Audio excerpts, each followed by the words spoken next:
Sadhguru, what should be the role of a good parent in today's world? See, parenthood is a very funny thing. You're trying to do something that nobody has ever known how to do it well. Yes?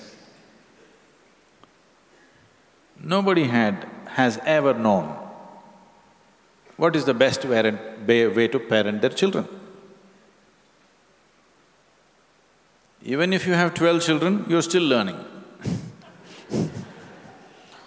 You may raise the 11 properly, the 12th one can give you works, you know.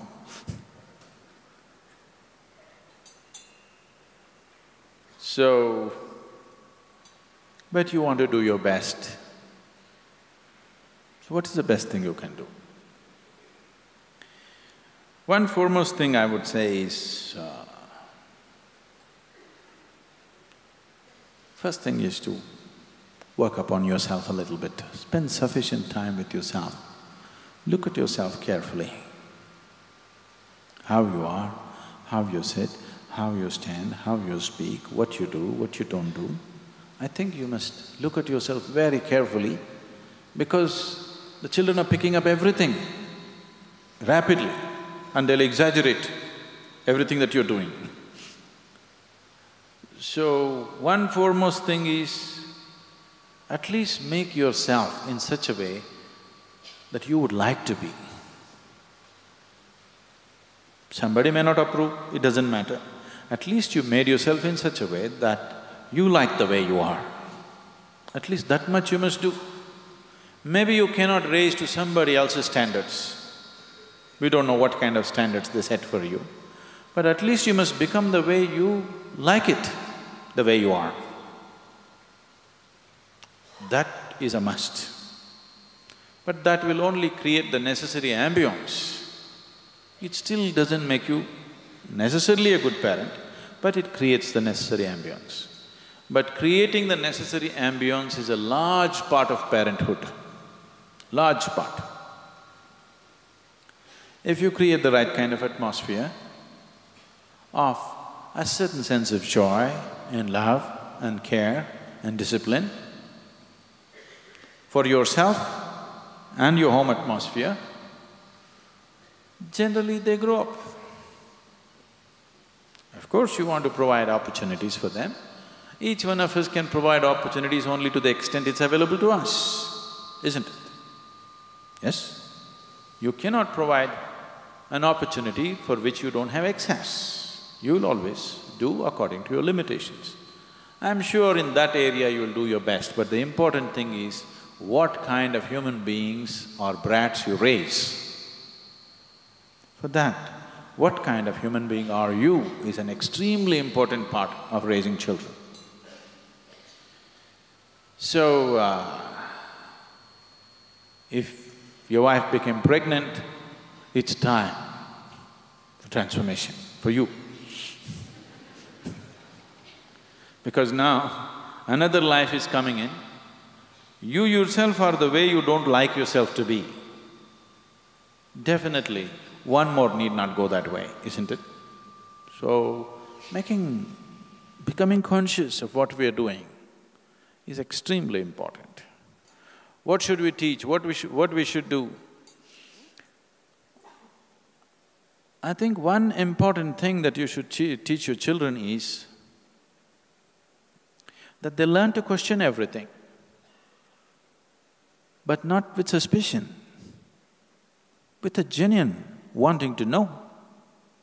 Questioning can become a very sick thing or a very healthy process. People question because they already suspect everything is evil. This is a sickness. But the basic purpose of a question is an instrument which helps you to dig a little deeper than where you are, isn't it so? Yes?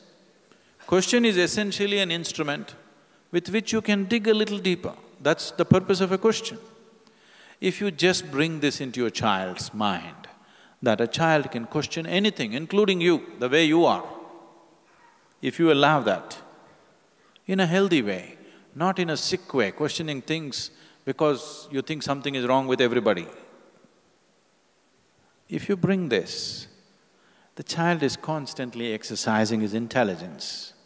This will not ensure whether he's going to become a doctor, engineer, this, that, but one thing is clear, his intelligence is active. If you anyway put him through the necessary physical paces to give him a healthy body and an active intelligence, and of course some level of education according to what you can afford, and you bring him up without any sense of identity. Without any sense of identity, if you can bring him up, if you do not entangle his intelligence by being identified to this or that he's willing and open to everything, if you bring him up this way, the best possible that he can make out of his life, he will do. He may not become like somebody else, but he will grow to his maximum potential. Of course, it depends on along the way who he meets, what happens, what situations he gets into, whether he comes into a spiritual space or he goes into a war zone, where he ends up, who knows? Those things you cannot control, isn't it? But if you create an atmosphere of love, meditativeness, openness, when you're not identified with anything, naturally there is no sense of prejudice. If you bring up a child free of prejudice, in a loving, very open atmosphere, generally they do well, but there is no guarantee.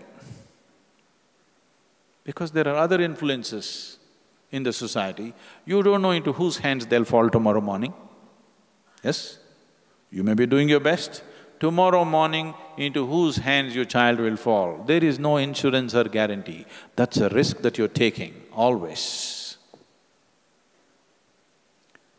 But the only thing is, did you do your best or not? That's all there is to life.